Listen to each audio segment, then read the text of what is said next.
Baik, materi kita hari ini adalah pengenalan definisi dan pengenalan teknologi mekanik atau manufaktur. Jadi teknologi mekanik ini istilahnya ya kalau di pasaran atau di luar sana lebih dikenal dengan nama manufaktur. Ya. Sementara kok teknologi mekanik ini dikenal di akademisi. Ya. Baik, kita akan bahas mengenai pengertiannya, kemudian sedikit tentang sejarah manufaktur, dan kemudian hal yang berkenaan dengan manufaktur, yaitu desain produk dan juga pemilihan bahan. Nah, manufaktur itu berhubungan dengan proses pengolahan bahan baku hingga menjadi produk. Nah, dalam proses ini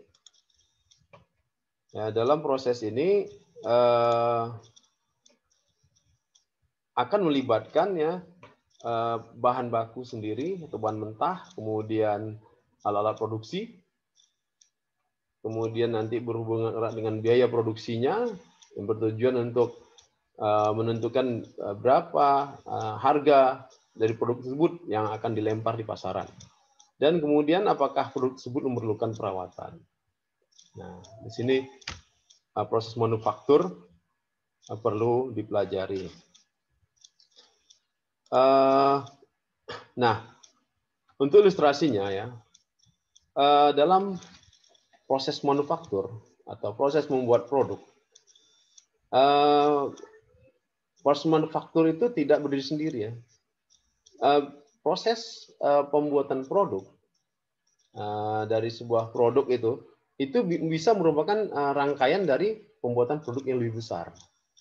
Nah, jadi sebagai contoh adalah pulpen yang kalian miliki itu kalau kalian perhatikan dia tidak hanya terbuat dari satu bahan aja ya, tidak hanya plastik doang kemudian dia jadi pulpen, enggak. Karena akan lihat di situ mungkin ada kalian plastiknya, ada lihat pernya kalau yang pakai yang mekanik ya, dan ada tintanya dan segala macam, itu semua diproduk satu persatu kemudian baru disatukan. Kemudian untuk lebih besar lagi seperti mesin babat, mesin babat rumput ya.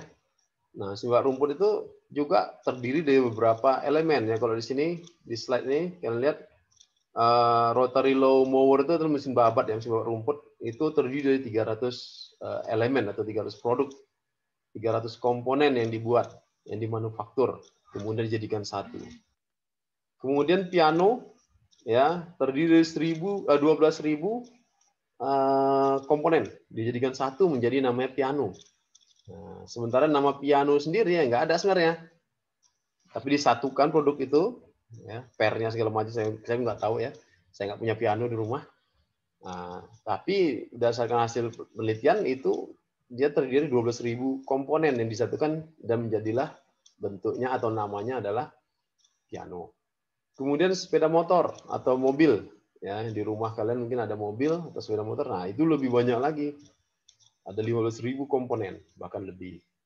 Nah, yang lebih banyak lagi ya pesawat terbang ya, sampai 6 juta komponen. Nah, jadi disatukan menjadi suatu bentuk, suatu produk yang namanya pesawat.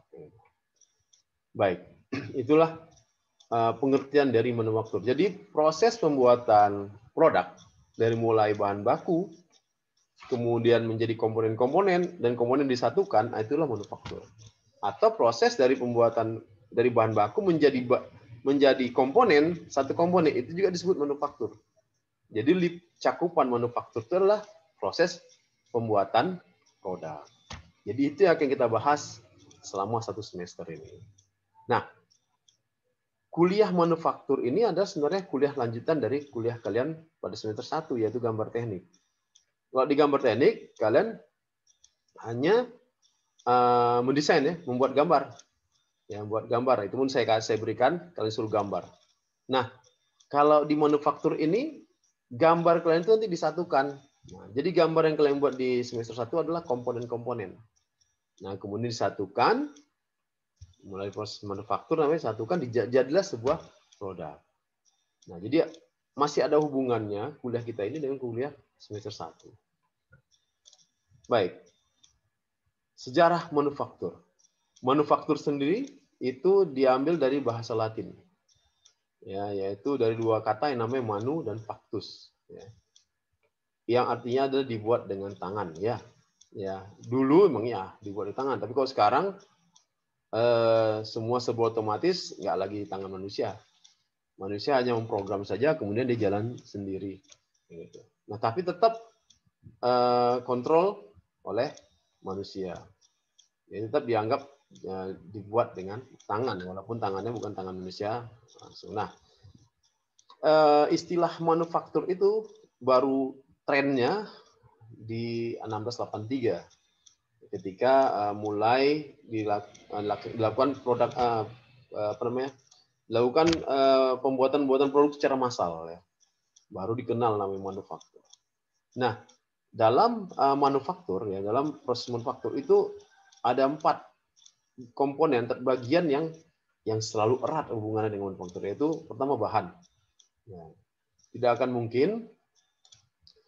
akan mungkin sebuah komponen, sebuah produk dibuat tanpa adanya bahan. Kalian mau buat, katakanlah mau buat kapal-kapalan lah, ya. Nah, dari kertas misalnya. Nah, kan kalian harus ada kertasnya, ya. Nah, gimana caranya kalian membuat kapal dari kertas tapi kertasnya tidak ada, gitu. Nah, kemudian proses, ya. Untuk merubah dari kertas itu menjadi kapal-kapalan tadi kan harus ada prosesnya, ya, proses melipat, nah gitu kan, proses menggunting dan segala macam. Alatnya, ya jelas tadi saya sudah katakan ada proses itu menggunting dan segala macam. Kita perlu alat, alat yang tepat, ya, gunting atau cutter dan segala macam. Ya kan nggak mungkin kita membuat kapal-kapalan ingin gunting kita gunakan apa misalnya hair dryer gitu kan nggak nyambung, ya. Kemudian proses, ya. Nah, jadi keempat komponen ini erat berhubungan dengan yang namanya manufaktur. Sejarah manufaktur, nah, sejarah manufaktur mungkin sejarah panjang yang berhubungan erat dan melekat dengan sejarah manusia, ya. Ketika manusia ada di dunia ini, mulailah proses manufaktur tersebut, walaupun dalam bentuk yang sederhana. Jadi berdasarkan hasil penelitian para ahli, pada tahun 4000 sebelum Masehi, Mesir sudah memulai dengan proses-proses sederhana pembuatan perhiasan, ya.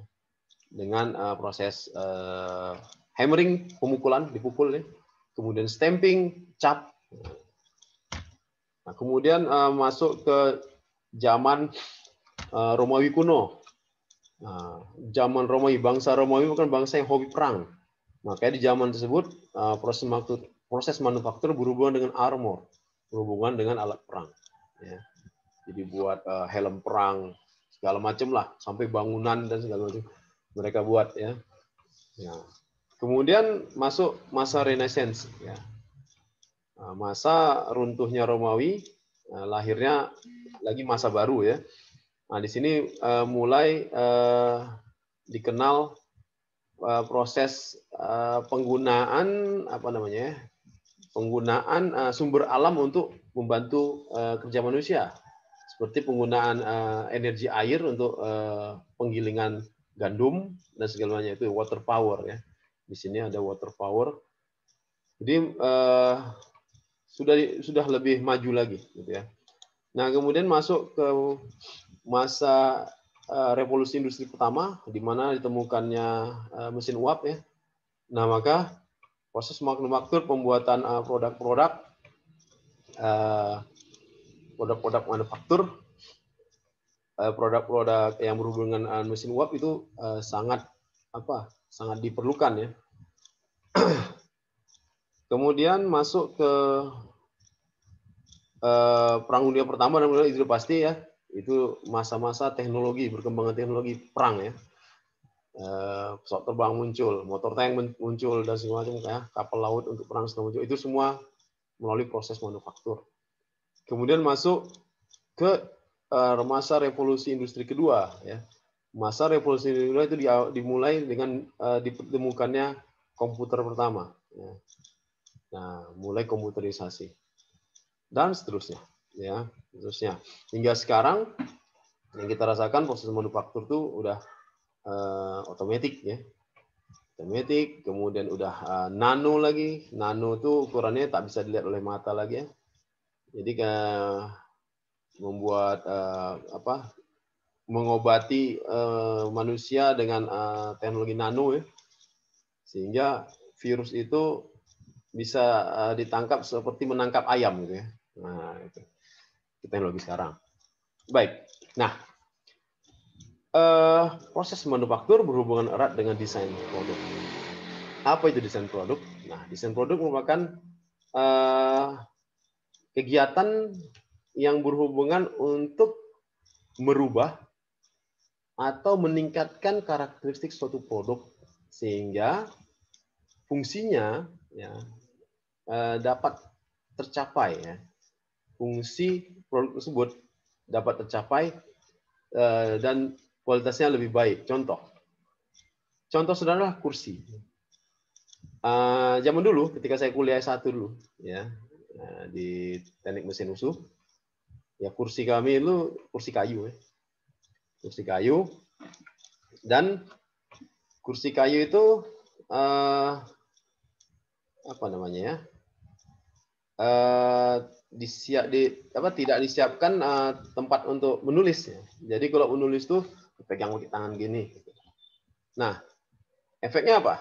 Efeknya rata-rata, ya, yang tamat dari USU di zaman saya tuh, maaf ya, rata-rata pantat tepos. Kenapa?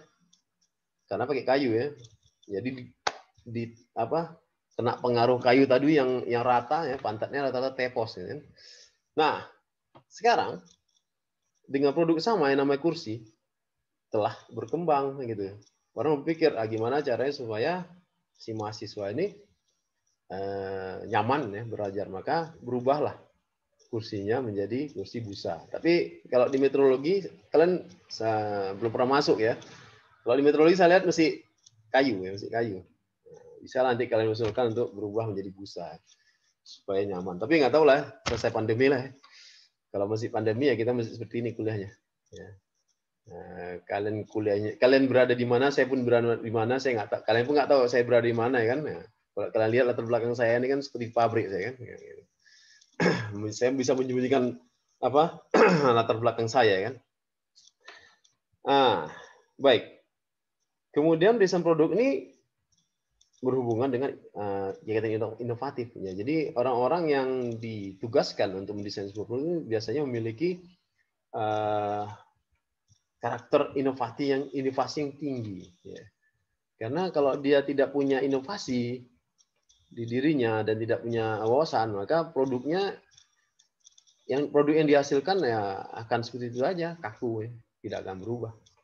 Jadi mobil, kalau si desainer mobil tersebut tidak punya kreativitas dan inovasi, maka mobil dulu dengan mobil sekarang akan sama aja. Mobil dulu itu mobil sabun, ya, kotak sabun. Nah, kalau kalian pernah lihat mobil-mobil tahun 90-an, ya, yang hijet mungkin ada, itu kan kotak sabun namanya. Dibandingkan mobil sekarang udah udah full body, ya, istilahnya. Nah, itu semua akibat kreativitas dan inovasi. Pesawat terbang juga, awal mula pesawat terbang itu muncul 3 sayap, ya, 3 sayap kalau kalian bisa. Kemudian berubah jadi 2 sayap, sekarang jadi 1 sayap, ya. Nah, bahkan sekarang tidak ada sayap cuma tidak berfungsi, itu bisa tanpa landasan, ya, bisa VTOL, dia bisa terbang langsung tanpa pakai landasan, gitu, ya. Nah, itu semua dihasilkan oleh kegiatan yang kreatif dan inovatif. Baik. Nah, konsep desain produk ini ada dua jenis, ya. Ini yang tradisional, yang lama, yang awal-awal digunakan ketika proses manufaktur dikenal. Jadi panjang sekali prosesnya, dari mulai melihat pangsa pasar, kemudian dilakukan studi kelayakan, dilakukan analisis, dibuat prototipenya, kemudian dibuat gambar tekniknya, dipilih bahannya, nah, diproduksi, kemudian diproduksi massal. Kemudian diproduksi massal itu sebenarnya tidak langsung ini ya, kalau ketika diproduksi massal di awal gagal, maka dia ditarik, maka dia akan diulang ke ini anak panahnya diulang ke analisa desain lagi. Nah, jadi panjang maksudnya. Sudah panjang prosesnya, makan waktu yang banyak. Lah tahu-tahu produknya ketika dijual kurang laku. Kenapa kurang laku? Nah, karena sistem tradisional tidak melihat kebutuhan pasar. Dia hanya melihat informasi pasar. Misal, oh sekarang ini perlu orang perlu HP 5G. Ya udah, dibuatlah HP 5G, tapi maaf cakep bentuknya sebesar ini kan, gitu. Nah, sebesar ini, siapa yang mau beli gitu? Sementara orang HP-nya udah tipis-tipis semua ya kan, seperti inilah tipis-tipis gitu kan. Nah, memang 5G, tapi tidak memenuhi kebutuhan pasar. Nah, oleh karena itu maka muncullah konsep desain yang lebih singkat, ya, lebih simple, tapi lebih mengena fungsinya. Yaitu diawali dengan kebutuhan pasar ya. Ya, jadi ke pasar kemudian dilihat kebutuhan pasar itu mau apa. Oke, mau HP 5G. Mau HP 5G yang seperti apa?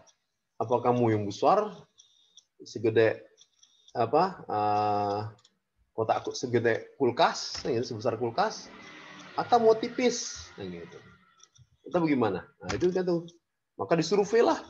Ya, jadi dia survei lah. Kalian jangan heran kalau tiba-tiba kalian disurvei sebuah produk, yang cewek misalnya produk kecantikan. Nah, bagaimana kalau begini-begini ya? Nah, itu kan hati-hati, kalian berarti sedang disurvei. Mereka berarti sedang membuat lagi mendesain produk. Baik. Nah, kemudian setelah itu, setelah diketahui kebutuhan pasar, barulah didesain. Nah, jadi setelah desain baru didetail lagi desainnya dan kemudian dimanufaktur. Sehingga ketika dilemparkan ke pasar, pasar langsung menerima. Kenapa? Karena sesuai dengan kebutuhan pasar. Nah, dengan cara ini, ya, pada produk otomotif di sini itu mengalami pengurangan yang signifikan dalam hal jumlah komponen, bobot, dan apa. Jadi penggunaan metode yang baru ini disebut dengan teknologi bersamaan ya, atau concurrent, itu melihat dari kebutuhan pasar. Nah, jadi kalau kalian ingin buka usaha, lihat dulu kebutuhan pasar. Misalnya kalian ingin buka kedai sarapan pagi, ya, kalian buka aja di situ, kalian buat kedai lontong ya. Padahal lupa di daerah itu mereka nggak suka lontong, mereka suka pagi itu makan lupis, cenil gitu. Nah, kita kalian jualan di daerah situ ternyata nggak laku, karena kalian tidak lakukan apa kebutuhan pasar situ. Tapi kalau kalian tahu, ternyata di sini orang ini sukanya yang ringan-ringan saja.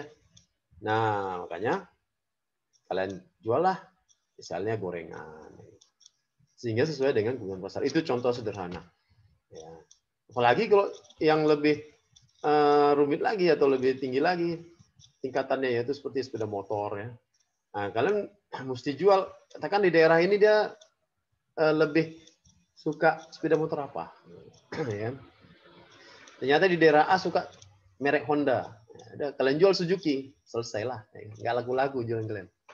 Kenapa? Karena mereka lebih suka Honda.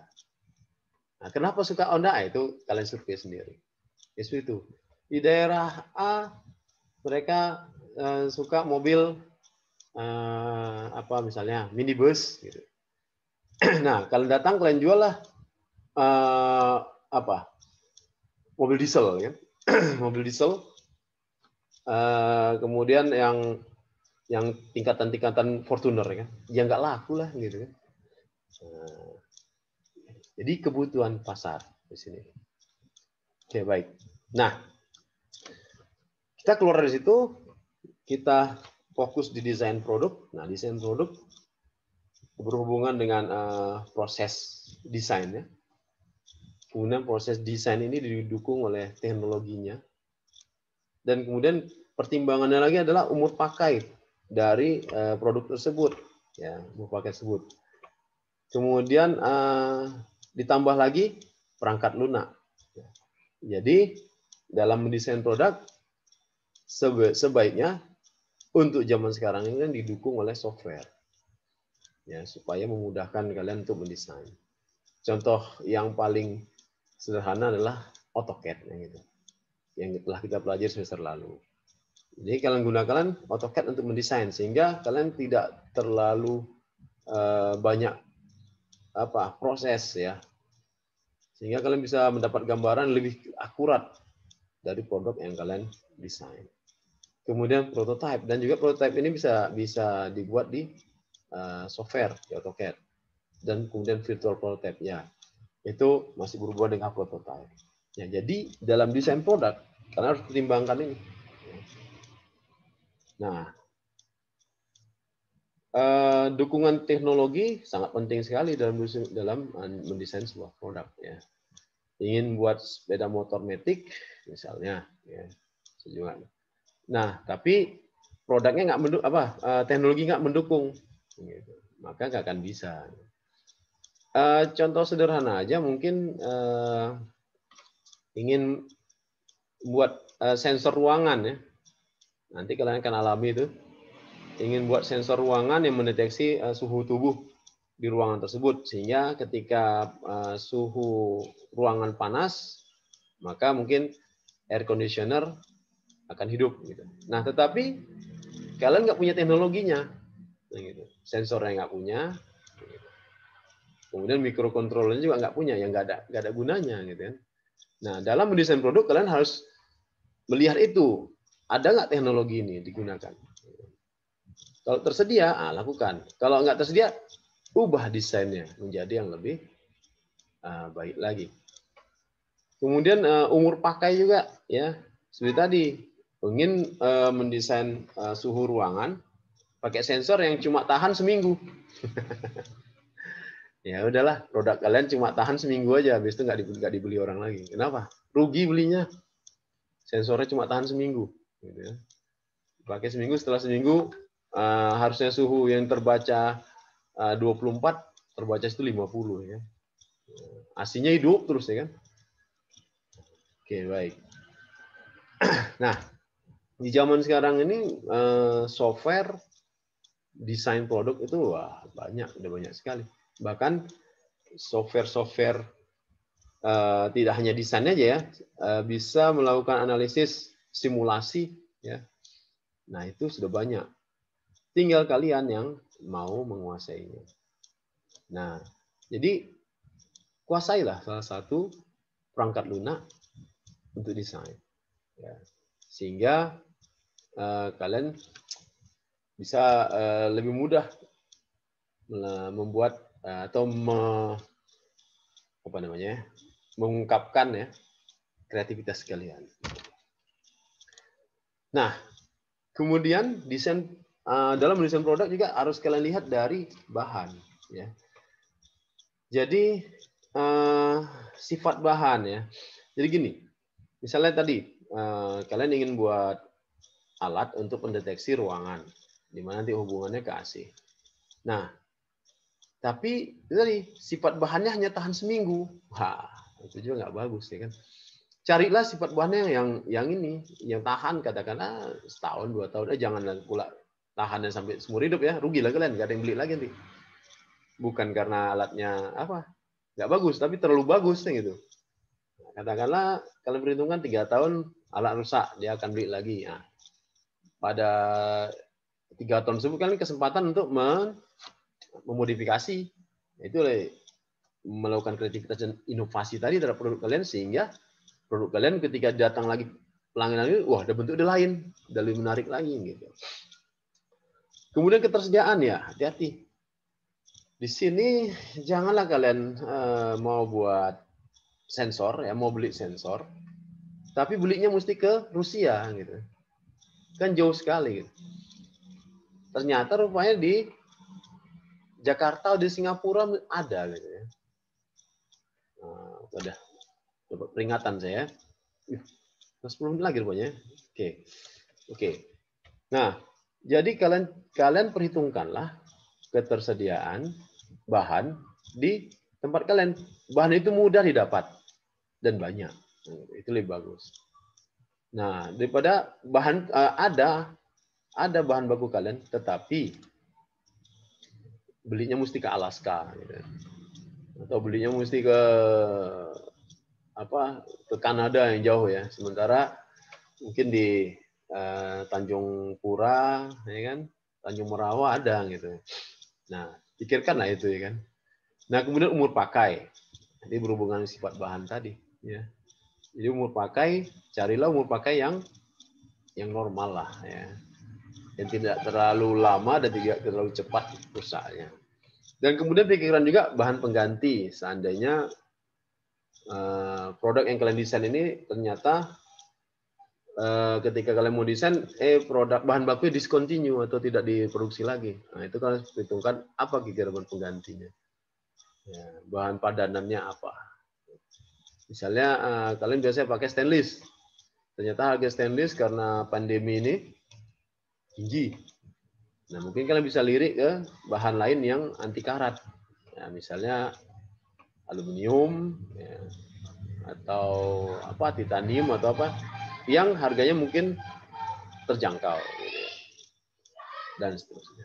Nah, jadi itulah ya manufaktur, ya, proses manufaktur atau pengenalan manufaktur pada pertemuan kita pertama ini, ya, yang berhubungan dengan proses pembuatan produk dari mulai bahan mentah atau bahan baku hingga bahan jadi. Oke, baik.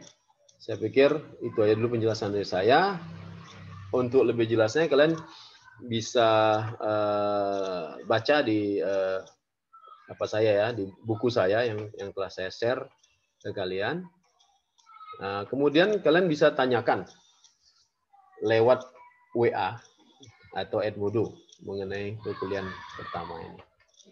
Baik, itu aja. Seperti biasa, saya ingin screenshot yang hadir hari ini, ya, yang hadir hari ini. Tolong kameranya dihidupkan, ya. Oke, saya akan screenshot.